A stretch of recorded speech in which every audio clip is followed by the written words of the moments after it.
Perkenalkan, saya Ahmad Takia, NPT 1118005. Perkenalan, nama Alden Setiawan, NPT 11180008. Terima kasih. Saya Anggara Taharunisa, NPT 11180010.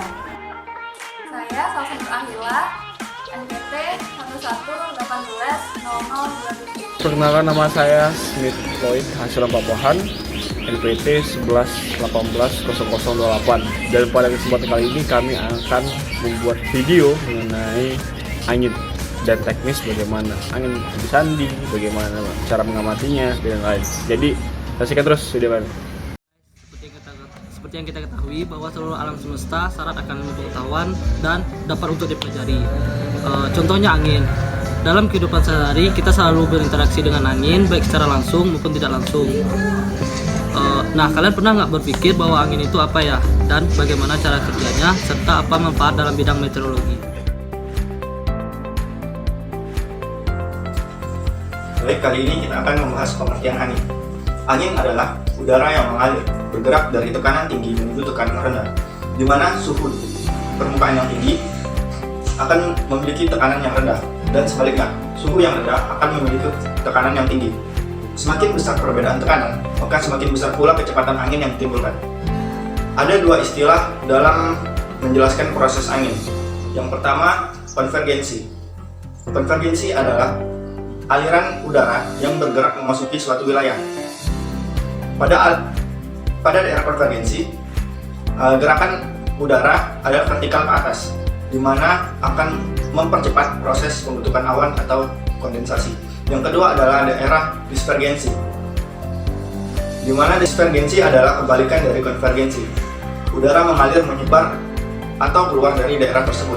Gerakannya turun ke bawah, sehingga kecil kemungkinannya untuk terbentuknya awan pada daerah ini.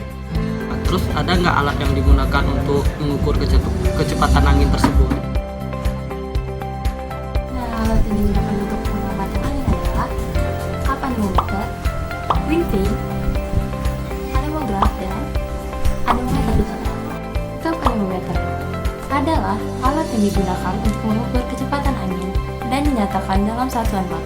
Wind vane atau panah angin adalah alat yang digunakan untuk menentukan arah angin secara horizontal.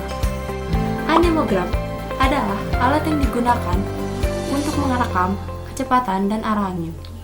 Anemometer digital. Anemometer digital ini terdiri dari tombol-tombol dan layar tampilan. Nah, anemometer digital ini dapat melakukan pengukuran secara berulang-ulang, dan hasil dari pengukuran tersebut dapat secara otomatis tersimpan di dalam memori. Selain dari alat-alat yang tadi disebutkan, kita bisa melakukan pengamatan angin dengan cara melihat objek-objek yang ada di sekitar, seperti kecondongan asap, goyangan pohon, kibaran bendera, dan windshock. Windshock ini adalah alat yang biasanya ada di bandara-bandara. Nah, untuk mengetahui kecepatannya, kita mengacu kepada skala Bellevue yang ada seperti ini.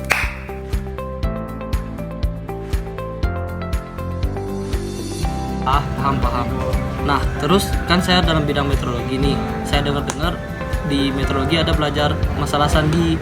Nah, yang ingin saya tanyakan, sandi itu apa ya? Dan bagaimana cara pengoperasian dari sandi-sandi tersebut?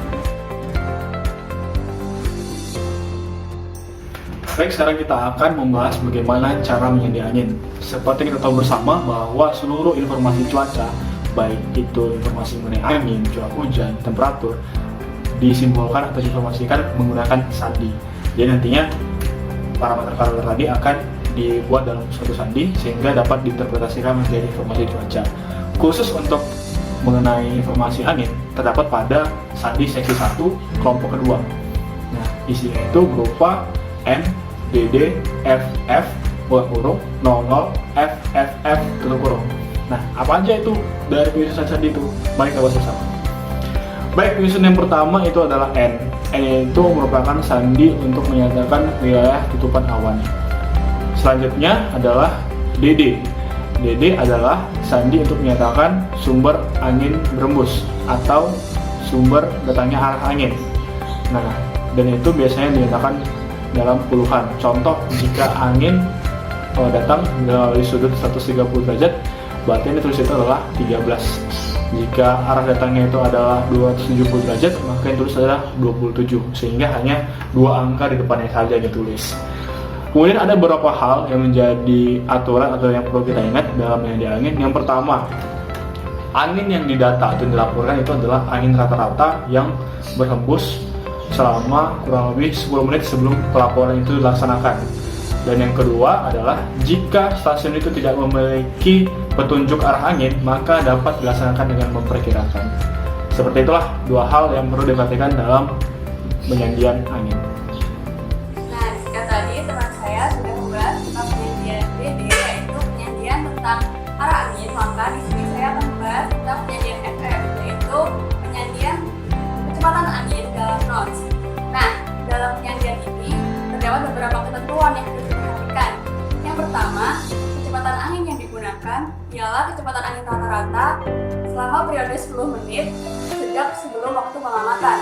Yang kedua, apabila stasiun tidak memiliki petunjuk mengenai kecepatan angin atau anemometer, maka kecepatan angin diperkirakan berdasarkan skala Beaufort. Nah, di sini saya akan memberikan contoh tentang penyandian kecepatan angin.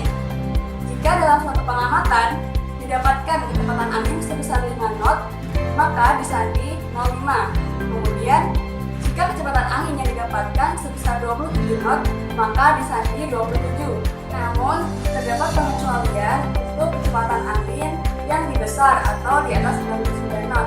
Nah, dalam penyandiannya diikuti oleh kelompok 00 FFF.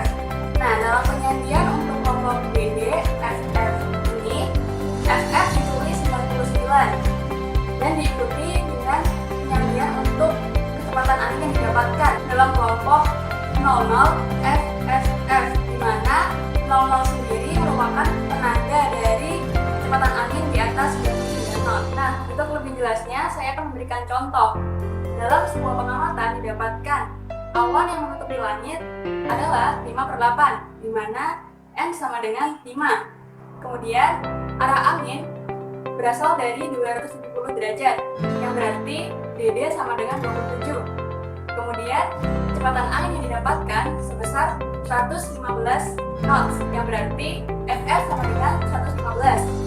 Nah, dalam penyandiannya menjadi 5, 27, 99, 00, 115.